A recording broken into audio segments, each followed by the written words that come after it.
Отырасыңдар ма балалар? Отырамыз. Бүгін сабақта кім кезекші? Ұлдана. Сабақта мен кезекшімін. Бүгін сабақта барлығы келеді. Жақсы, рахмет. Балалар, сабағымызды бастаймыз.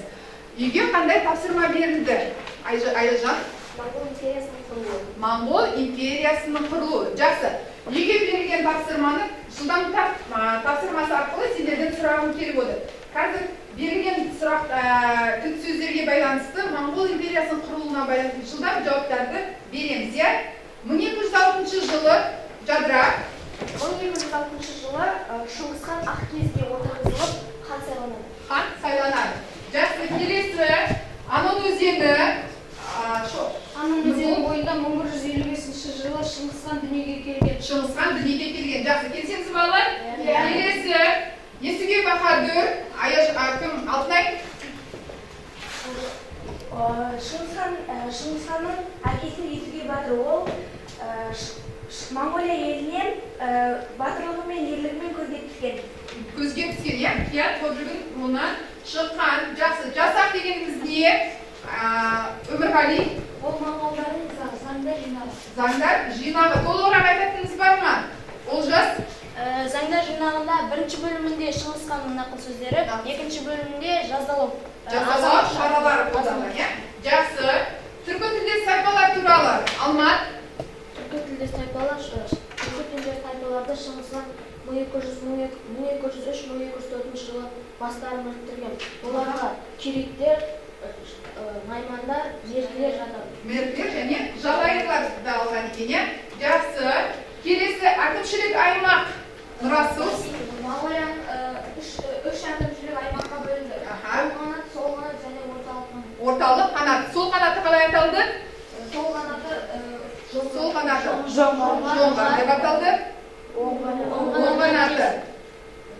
Оң қанаты кім толықтырады? Оң қанаты қалай аталған еді? Барун. Гай. Орталық қанаты кул деп аталды. Жақсы, есімізде сақтаймыз. Келесі әскери құрылымы. Әскери құрылымы қандай болды, Замира? Әскери құрылымы Шыңғысханда 95 түмен болды.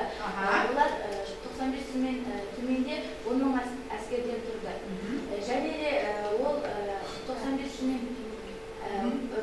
түмен үшке бөлінді. Жүздік, ондық, мыңдық болды. Жүздік, мыңдық, жүздік, сосын ондыққа бөлінді. Жақсы. Жалпы Шыңғысханның әскери құрылымының ерекшелігі неде? Толықтырып кететініңіз бар ма, Мөлдір?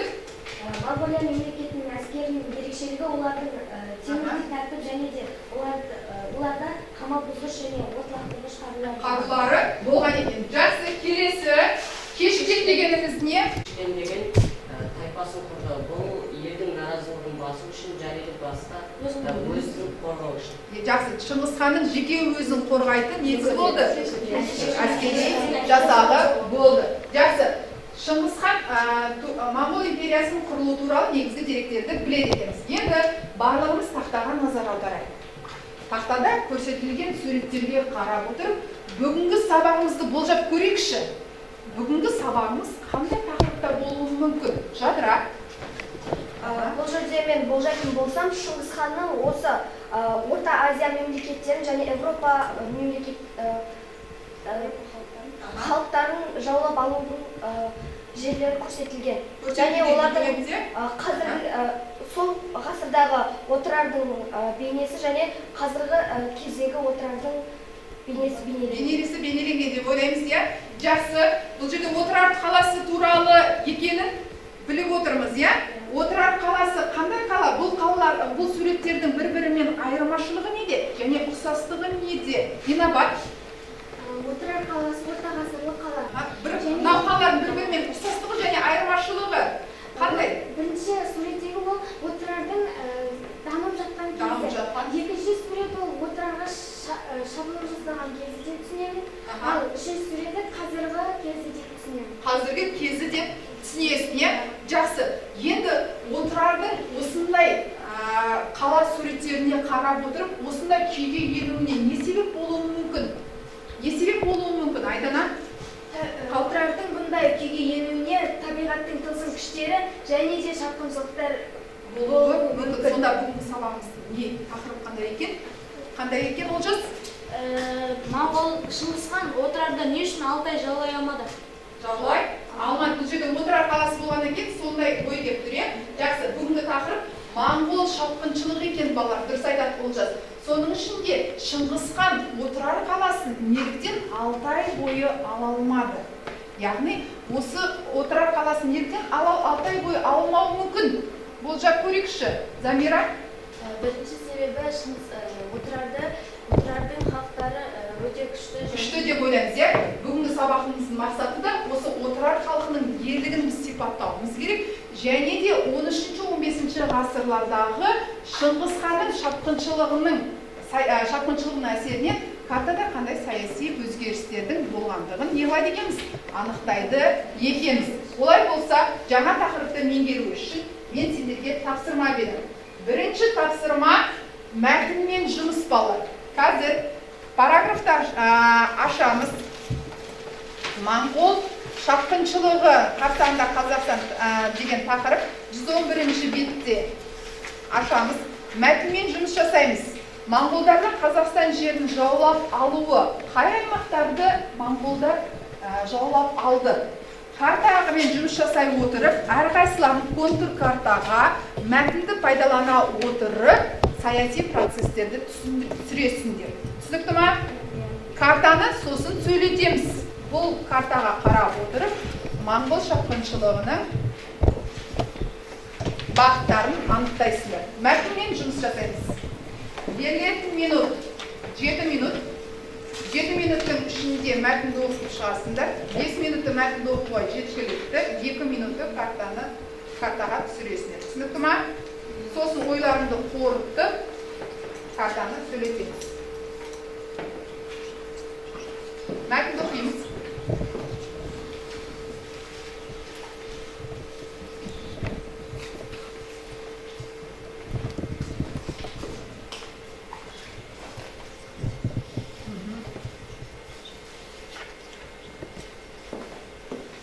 Мәтінді оқимыз.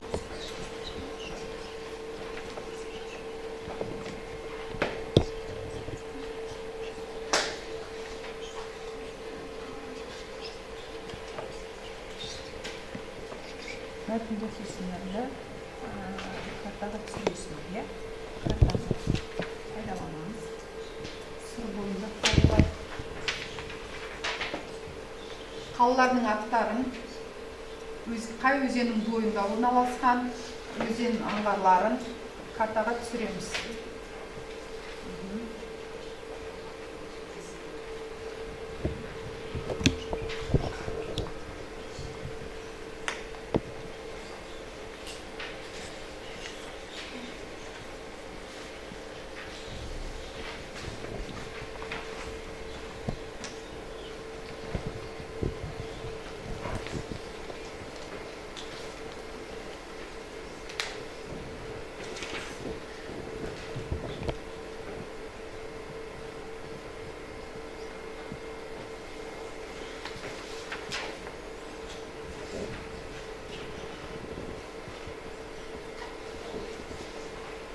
Балалар, тапсырманың астында сендерге берілген дескрипторлар бар.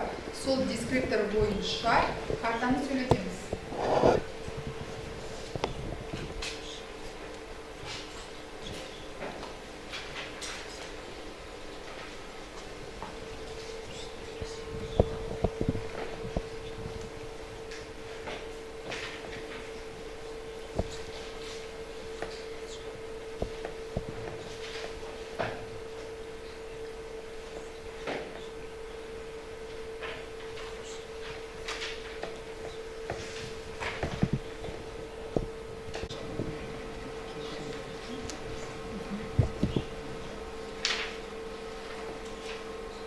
Кітаптағы берілген картаны пайдаланамыз.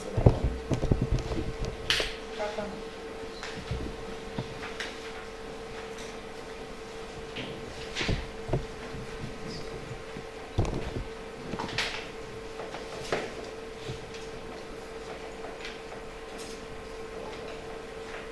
Алматы мәтінді оқыдық.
Балалар мәтіннің желісімен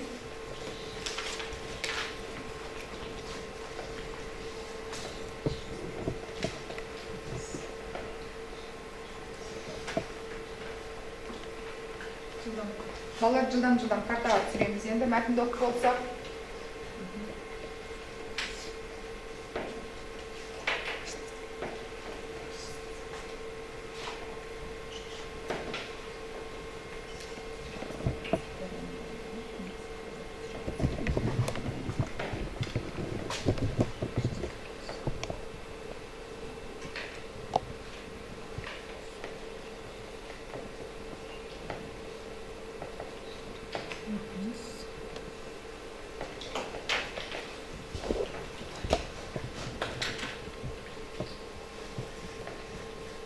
Мәтінді оқыдық қой.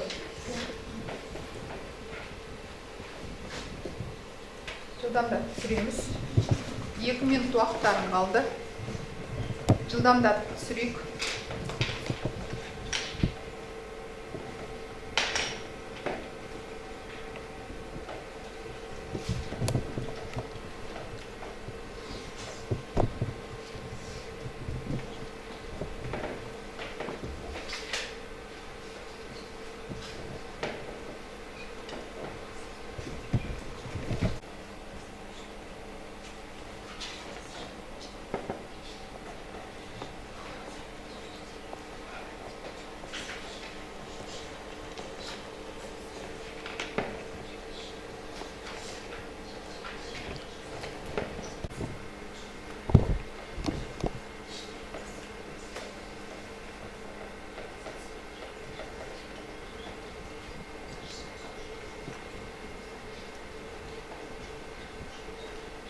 Bir minut kaldı ballar.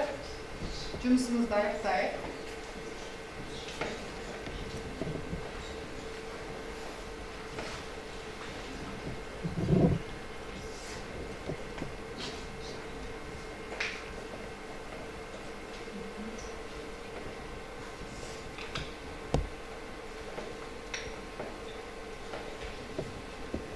Болып қалып бар.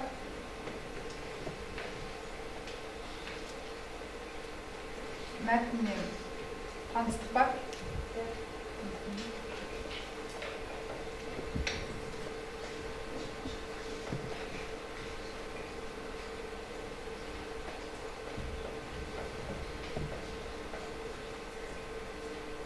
Болды па балалар?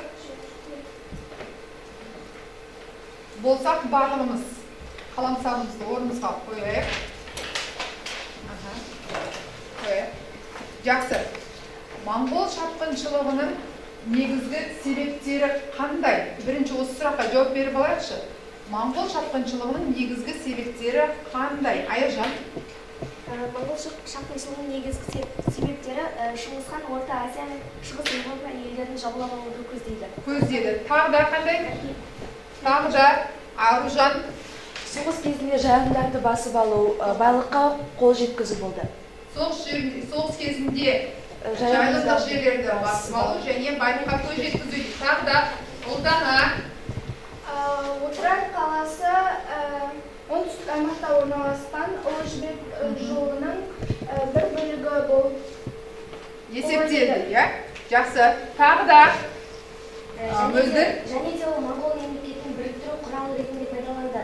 Қазақстан оңтүстік аймағында Ұлы Жібек қалалары болды. Сол қалаларды басып алу ойында болды. Жақсы. Енді моңғол шапқыншылығы Қазақстанның жаулаушылық шапқыншылық бағыттарын қайқа қарай бағыттады. Бір-бірімізді қазір контур картамызды сағат тілімен ауыстырып, бір-біріміздің жұмысымызды тексерейікші бірінші. Бағыттарымыз дұрыс берілді ме? Шыңғысханның жаулап алған қалаларын дұрыс көрсете алдық па? Жылдан бағалайықшы кәні.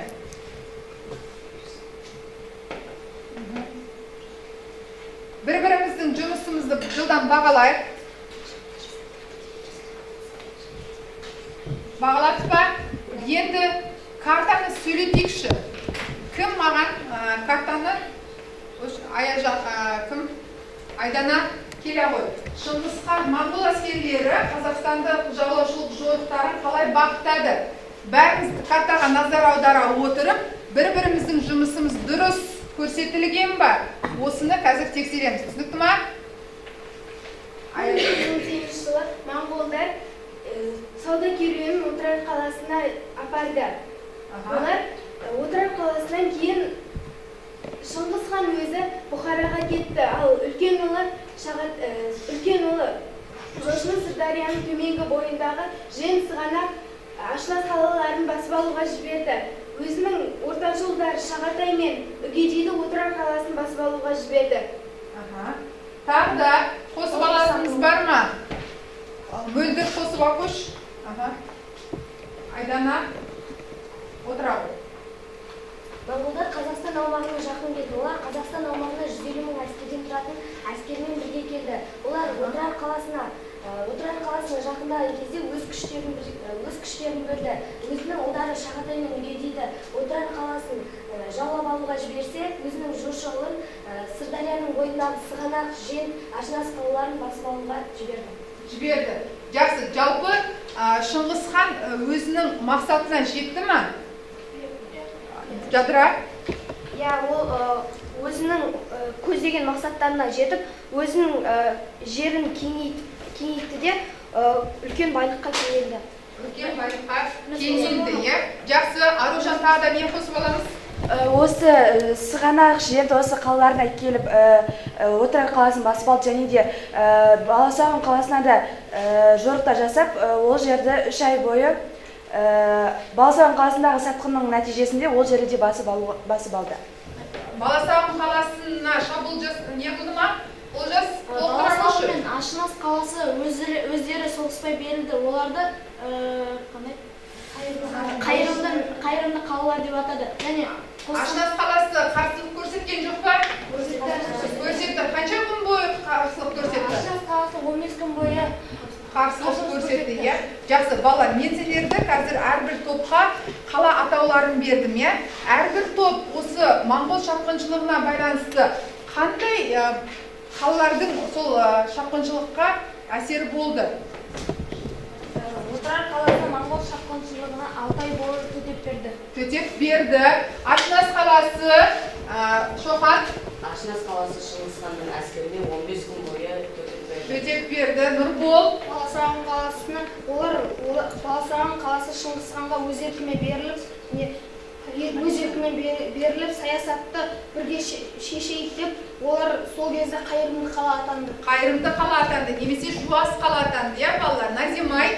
Сығанақ қаласын олар 3 ай бойы алмады. Жақсы, осы қалалар балалар қай өзеннің бойында орналасқан? Сырдария өзенінің бойында орналасқан. Дұрыс айтасыңдар.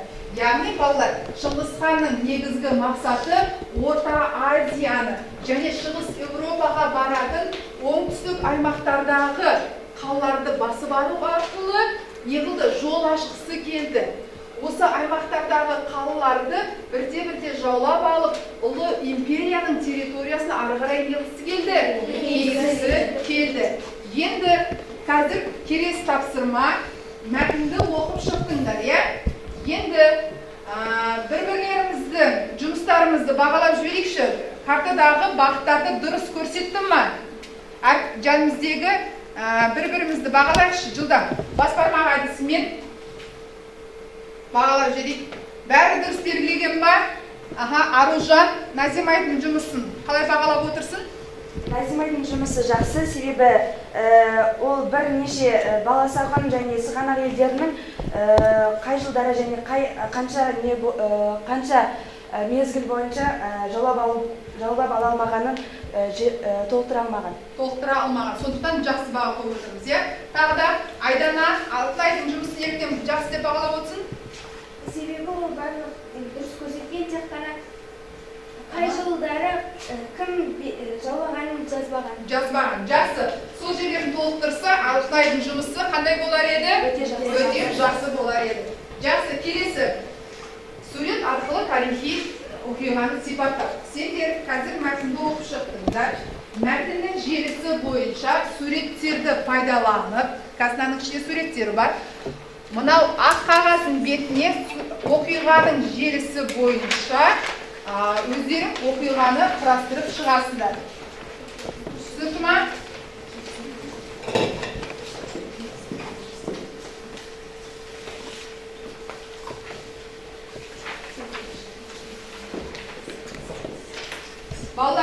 тақтадағы суреттерге қарап отырып, тарихта қандай оқиға баяндалып тұр деп ойлаймыз?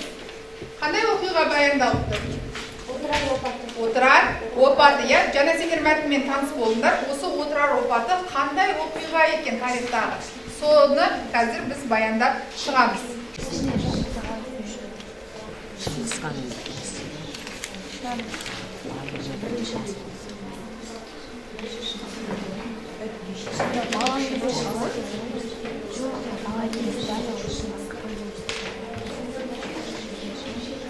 Балалар, мынау тапсырманы орындау кезінде тапсырманың астындағы дискрипторларды негізге аласыздар. Мәтіннің желісін осы дискрипторларды негізге ала отырып құрастырасыңдар.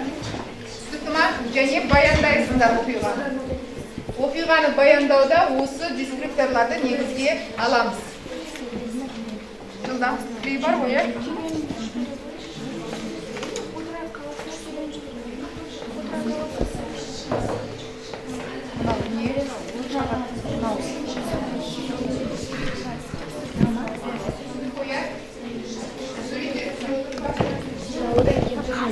жібергеннен кейін қарталасынан сурет ашып алты ай бойы ала алмаған себептері алты ай бойы оларда жер асты жолдары бір салгездің себептерін шабуылдайды ғой одан кейін шабуылдаған кезде алты ай бойы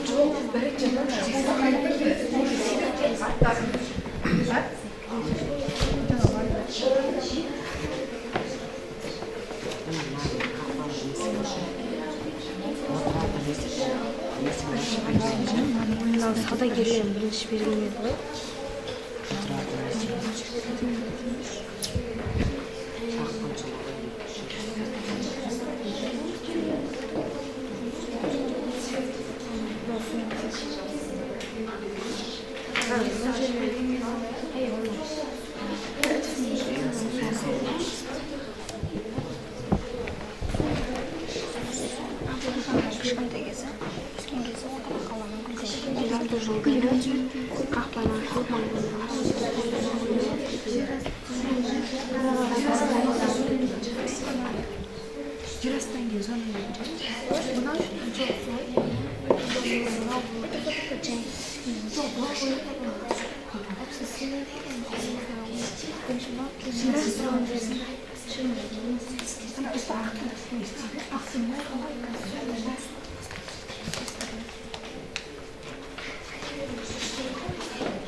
Болған топ шапалақпен өзінің белгісін білдірсе.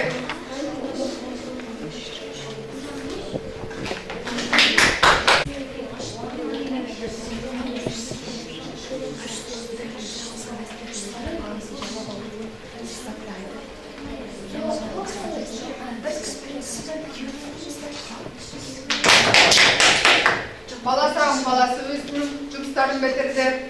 Тағы да Отырар қаласы бітірді. Жақсы отырамыз. Ашназ қаласы бітіп қалдыңыздар ма?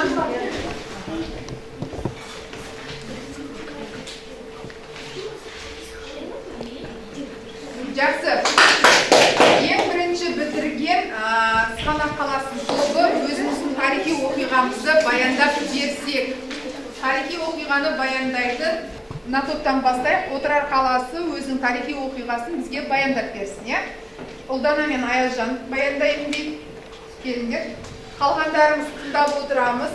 Тарихи оқиғаның желісінде қай жерлерімізде жаңағы қосып алатынымыз бар, сол жерде өзіміздің ойымызды келтіреміз.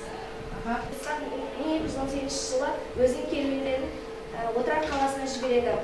Отырар қаласының билеушісі Қайырхан ол керуендердің кімше екенін біліп қояды. Сөйтіп оларды өлтіруге бұйрық береді. Ал Отырар қаласына жақын келген кезде 150 мың әскерменен Шағатай мен Үгедейді Отырар қаласында қалдырады. Сол жерді басып алуға бұйрық береді. Негізі Шыңғыс хан бұл керуендерді өлтіріп тастаған үшін қатты ашуланады. Ол оның Орта Азия мен Шығыс Европа елдерін жаулап алудың негізгі себебі болды. Отырар қаласының 6 ай бойы жеңілмеуінің себебі жер асты жолының болуында. Ол жерменен астықтар, түрлі қару-жарақтар тасымалданып отырған еді. Бірақ Отырар қаласының халқы өте ақылды және ұйымшыл болды. Бірақ оның ішінде Отырар қаласының ішінде сатқын болды. Ол Қарашоқы деп аталды. Ол сатқындықпен өз елін аяусыз елге бере салды. Яғни қақпаны қарсы шабуылға ашып берді.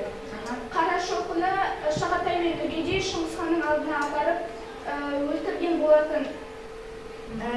Осы Отырар халқының мықтылығының, ұйымшылдығының арқасында біз қазір тәуелсіз бір тұтас елге айналдық. Жақсы, тарихи оқиғаның желісіне қосып аларларыңыз бар ма? Біз осы тарихи оқиғаның желісін құрастыру барысында алдыға қойған дискрипторларымыз бар, иә? Монғолдардың Отырарды жаулап алуының негізгі себептері қандай болды? Бұлай себебін атап кеттік па? Жылдам атайықшы, қандай Отырарды жаулап алуының негізгі себептері болды? Мөлдір? Өйткені Отырар қаласы ғылым мен мәдениеттің орталық ретінде даңқы шықты. Даңқы шықты. Ол бірінші себебі болуы мүмкін. Сосын Отырар сол кездегі ең ғажайып қала болды. Ең ғажайып гүлденген қала болды. Қай ғасырларда? Қай ғасырларда? 10-11 ғасырларда, иә? Тағы да үшінші себебі қандай болуы мүмкін, Назимай?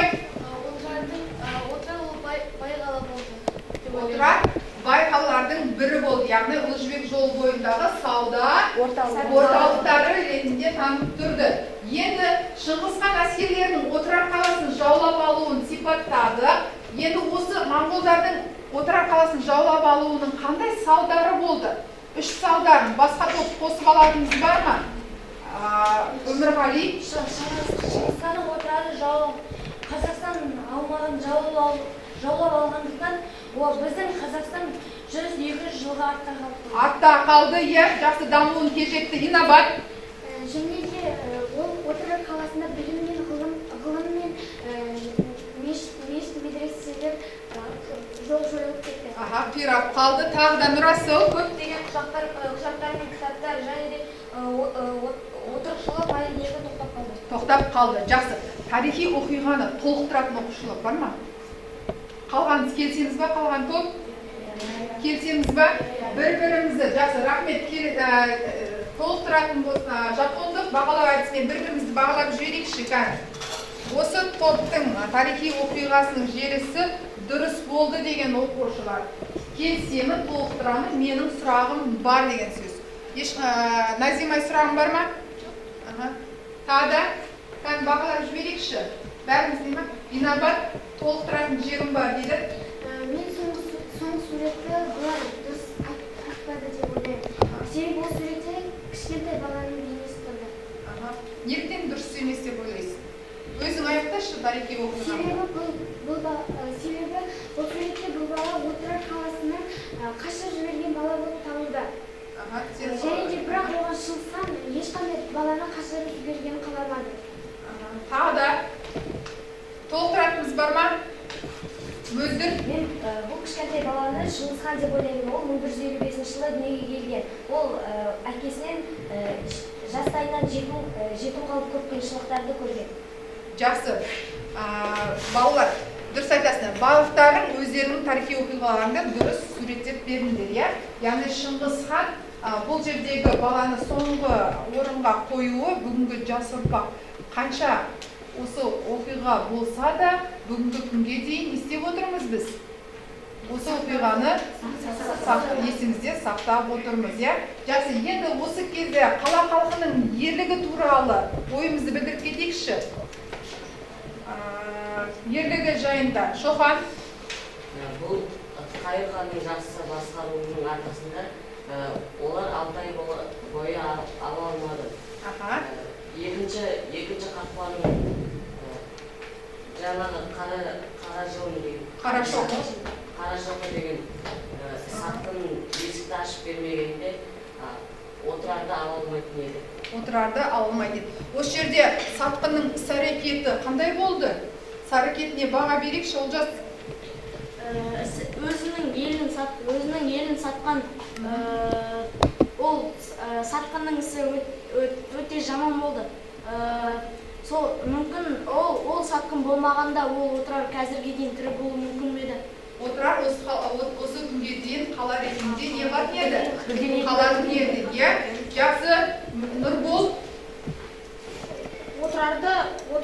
Отырардың артқы есігін Қарашоқы ашып бермегенде Қарашоқы ашып берді.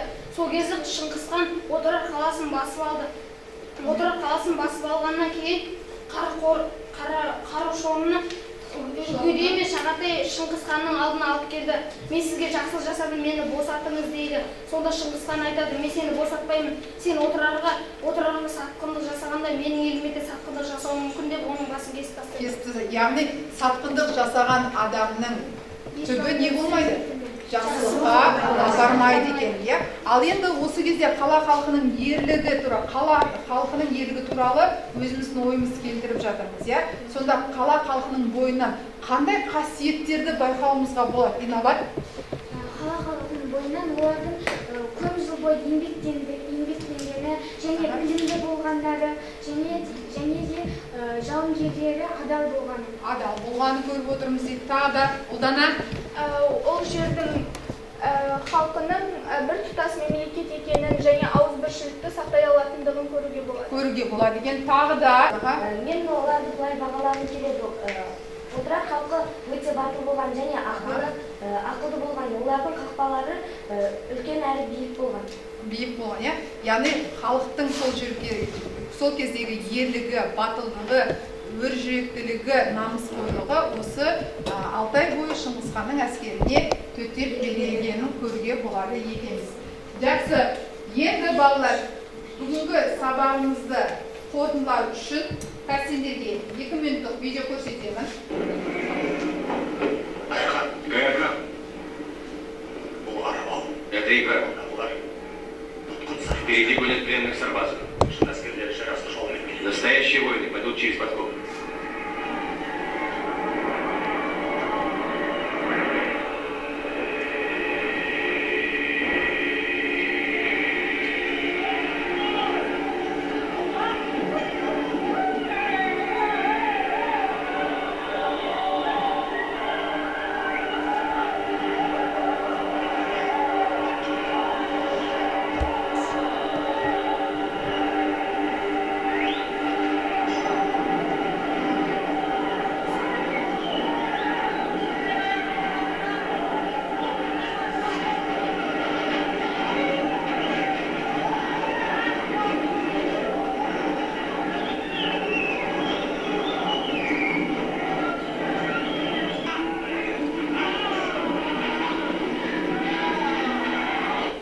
Жақсы, осы видеоны көре отырып, Отырар қаласының халқының ерлігін жылдам бағалап жіберейікші.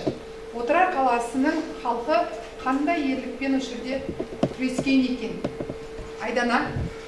Олар бір-біріне тату болды. Сол татулықтың арқасында 6 ай бойы берілмеді. Және де ол қаланы кішкентай балалар мен әйелдер де қорғады. Алмат толықтырамыз дейді. Отырар қаласы, Қайырхан Отырар қаласын жақсы басқарды. Өз мемлекетін ұйымшылдыққа шақырып, 6 ай бойы Шыңғысханға берілмеді. бұл отырар қаласы, отырар опатында қандай тұлғалармен таныстық, Назимай?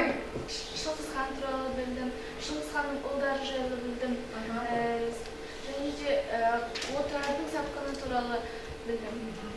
Қараша немесе Қарашоқы деп келеді, балалар. Жақсы. Бүгінгі жалпы балалар біздің сабағымыздың басында біз оқу мақсатын айтқан кезде не қылған едік? Бүгінгі біздің зерттеу сұрағымыз неліктен Шыңғыс хан 6 ай бойы отырарды ала алмады? Қалай ойлайсыңдар? Неліктен 6 ай бойы Шыңғыс ханның әскерлері отырар қаласын ала алмады? Алтынай. Бірінші себептен Қайырхан Шыңғыс ханның қандай екенін білді. Ол басқа көрші мемлекеттерді қалай жаулап алатынын білді. Екіншіден, отырарда жерасты жолдар болды. Ол жолдар арқылы қару-жарақтар, су құбырлары келді.